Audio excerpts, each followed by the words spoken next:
Hello and welcome to my channel. Go ahead, hit the like, hit the share, subscribe if you haven't already. Who would have thought watching a docuseries would leave you wondering about these characters you see placed before you and this source information you're being provided? It doesn't take a genius to see how these mainstream media platforms feed off the same stories and formulate the same biased opinions. The problem I have is the overall hypocrisy that we see and how a lot of people want to act brand new to how a lot of individuals like to manipulate the law for their own benefit and overlook how it affects us as a whole. With that being said, if you pay attention to all these trends and how all these movements are being formed and how it could be applied to any given artist, it should dawn on you how a lot of people such as myself who came in unbiased and saw an injustice and hypocrisy with the people spinning these narratives and had to stand up and say something.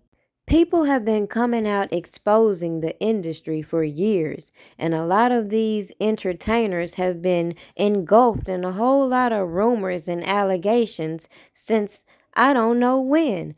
Take Robert Kelly's Mann Act conviction, for example. All of these people on the internet want to spin this narrative that he preys on underage girls, overlook the hypocrisy floating around with a whole lot of people and the rumors surrounding them, and fail to realize this trial did not reveal not one minor, and that if you look at all of these reality shows and things going online, a lot of people can be charged with this same act when they highly tote the fact in flying these girls and men over state lines for immoral purposes. With that said, a lot of people just took part in opening Pandora's box, and a lot of their secrets have come to light.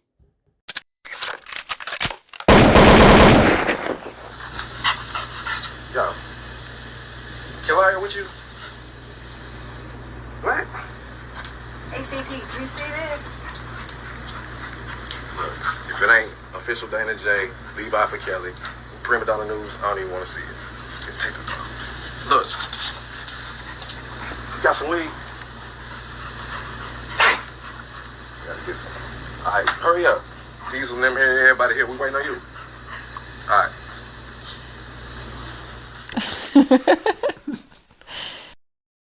I woke up like this.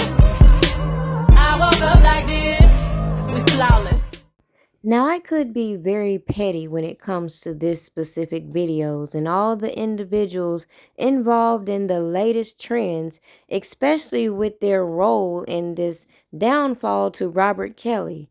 It's no secret a lot of these women in the industry have daddy issues, and we can clearly see why. And a lot of these women are subjected to a lot of strange and unusual behavior which they volunteer for, which is why you should understand anyone's position who watch these individuals and the lifestyles they lead and have it hard time believing certain narratives that are being pushed. Especially when you can do a little bit of digging yourself and find inconsistencies within their stories that make you see how uncredible they really are. So when I built my platform to use everything that they put on these platforms in order to build themselves up, I knew it was only a matter of time before all of these dominoes began to fall and you began to see everything that I've laid out for you, and how this whole production of Surviving R. Kelly was a fraud from beginning to now, and how all these individuals should be held accountable for their roles. I was in so much pain. It was unbelievable. A man ended up in the hospital after eating at a local restaurant, and his family got sick too.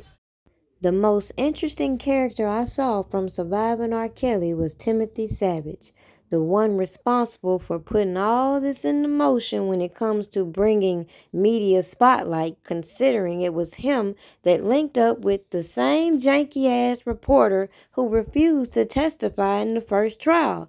Yet these people got together, put together this janky-ass docuseries, knew these people were lying, and yet it led to a so-called investigation. Yeah, right.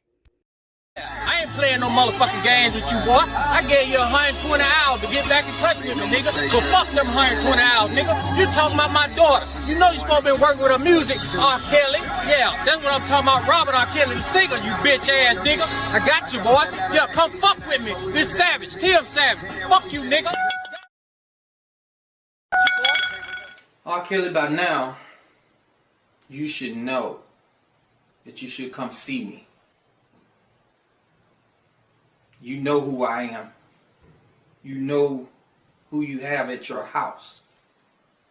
My daughter, Jocelyn Savage. My name is Tim Savage. Now, clearly, people are still following individuals on the topic who can't stay on topic and can't see past the smokescreens that were put on this docuseries to keep your attention away from all the bullshit that has gotten away from the media's attention. For example, where are the minors? Where is this cult? Where is all the evidence that they claim to validate this man is a threat to the community other than these janky-ass people who have run to social media and YouTube to make their case and expose each other during the process, meanwhile expecting us to believe that this man is holding people hostages, threatening people, intimidating people, when we see all the evidence to contradict that online. Well, I don't know either. But she called Tamara after I told her. I said, listen, the truth gonna come out, goddammit. You keep on fucking with my daughter, the truth is gonna come out. You need to fucking leave her alone. Wait a minute. Wait, hold on. Back up. So Tamara knows already? Yeah. She know the truth? Hell yeah, I told her. So then I don't understand how they know all of the truth about these people, but they still allowing them to be a part of it. Well, you know why? They had spent over $3, $4, $5 million, and it's too late to edit that shit and take them out. That's some crazy shit. Now I can see y'all and y'all daughters, but if you know that, these other girls are being dishonest, my thing is, what makes you think that it's not gonna come out later and then you're gonna look like a damn fool? Exactly. Now, I'm supposed to believe that federal agents saw this documentary and were so sickened that it brought on this whole investigation, and all this stuff had to play out on social media and YouTube when all these attorneys had ample time to shut down this docuseries in the first place. Yet all these people wanted to set up all these interviews, fishing for information, implicating individuals, and playing out all this obvious corruption right in front of people's faces. And now, if you read the paperwork in Robert Kelly's case, he's going to have an uphill battle in proving his innocence, as we have stated from the beginning, considering no judge wants to admit an error, and it makes it very questionable when you see so many conflicts and all these individuals involved in this specific case, and all the things that have come out publicly about them and the people they have been associated with and the secrets they hold. Art imitates life, they say. Well, I find it very suspect considering they like to use certain people's arts to lock their ass up and are entertained by others. You know what time it is? Elliot. My apologies, Judge Donnelly. This is not a social call. Well, then this is highly improper. And a pity. There's a case. A hypothetical case. Where the defense is going to twist an error in paperwork to suggest DNA contamination at the lab. And you want to know if I'd fall for it? Hypothetically. Your problem's much bigger than you think. Your squad's work relies on DNA. along with half the felony cases in the city. So a credible argument that the results are unreliable, backed up by the NYPD's own shoddy paperwork, would be disastrous. Overturn convictions. Hundreds of them, hypothetically. Talk to Cabot before you go any further. Ask yourselves if getting this perp is worth setting a lot of guilty ones free. Maybe I kind of feel sorry for some of these people, just a little bit. Because if you look at the things they're going through, as I've said with my content, it's bigger than Robert Kelly. It's unfortunate they're using him as an example, so I thought I'd use a lot of these people involved as an example as well. At the end of the day, I could have ran with any title to make fun of these situations as so many people did to Robert Kelly. But the message in this video is that regardless of who the story is or how entertaining it is, it's always nice to verify information before you run with it and put it on these platforms, and that way you won't be surprised at how some people use it for malicious purposes to fit their agendas. Okay? People like Me Too movement who played a role to get a part of a goddamn TV series to be their name affiliated with it, and I ain't get a phone call. Even that from Tanya Burks. So let's stop making people false heroes. And I'm not saying that about anybody, because not the nation, because I know Minister Farrakhan, you know, he definitely spoke. I think he had a private meeting with him. Nobody really know what the depths of the meeting went, but I know he did have a meeting with him. But these other ones that was a part of Lifetime and all this shit, we need them. We need them to step up and them to act like they plan a platform. All we doing is playing on each other as black people. That's it. For fame and fortune. That's it. I want to say that, Lo, and I don't mean to cut you off. I got to say this. I got to say it. I see who Tasha Unwind on here. I see you. You're a good person. I want to see all these other bloggers that's on here. Look, Angelo couldn't even keep a straight face with that shit. I want you to take what I'm going to say to you right now.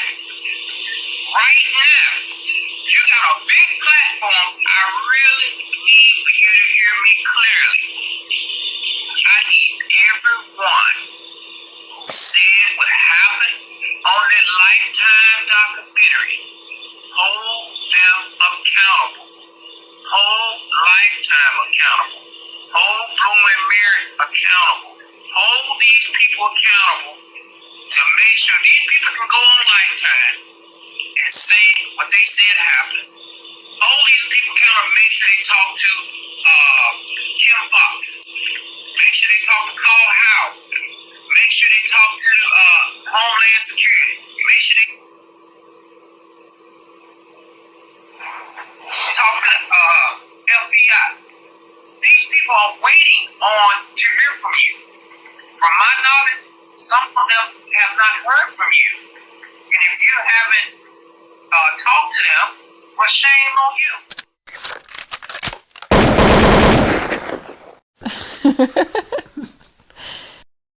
All of this, you're going to see this in future testimony, but Azrael knows where everything is. When I say the tape, she knows who's who. She knows where the bank accounts are, where the money is. She knows who's using who. Not seen what we've been trying to show you, that you've been brainwashed. But once she watched that documentary and she read the emails that I sent over to her, that he was sending to Joycelyn, telling Joycelyn the same things that he told her, hiding other tapes for Azrael, just like London on the Track's mom was doing, Cheryl, I forgot her last name, Cheryl Mack or whatever. And so I'm trying to tell you without telling you too much, because like I said, this is a federal case, and I've even helped out the feds with all the information that I've been given. So I was working with the Department, was it the Department of State? Homeland Security, one of them damn please. Homeland Security, my lawyers were to hand them over everything that we had received. I talked to Angela now. You gotta get rid of Mason, and you have to get rid of this public, because they are working with Avenatti. This was a whole, like, this Gail King thing. They knew about this from like weeks ago, like they've been planning this. I know you don't probably want to listen to me,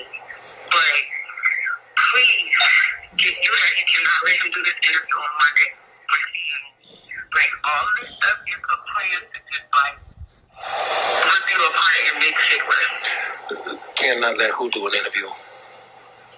This Daryl Johnson guy. The guy who's supposed to be like the publicist or whatever. Rip me apart how? Get you away. Rip me apart how? Like, it's just all staged. Like, I don't know. No. Just be specific. Be specific. Rip me apart how? I don't know the how. Okay, I want you to find out. I want you to find out how and let me know. And when I drop the videos, the pictures, the paperwork, for him to get on live to say that Azrael is not right in R. Kelly, really? Really? Now, I gave him R. Kelly's jail records. Ask him how he got R. Kelly's jail records. Ask him how I got the emails between Azrael and R. Kelly. So you mean to tell me I don't know what the fuck I'm talking about? The article state that the other person was in trouble. It did not. It did not. And there's a reason for that. There's a reason for that. You think we don't know? And I'm not saying that they can't pull no shit, but what I'm saying is I'm talking about the article at hand. There was a reason why the article didn't say what it said. And for people to make all these assumptions and oh boy, to be a lawyer, you should know. If the feds got something, they ain't gonna announce it. They already got it. And if they gonna do something with it, they gonna do something with it. Ain't gonna be no reporter letting people know ahead of time what's going on. When you hear Fed investigation, everybody know that. Guess what? You hear after they've made arrests, okay? You hear after that. People were willing to do the most to get this story out and give people a voice, as they say. But what happens when that voice they gave them was used for malicious intent?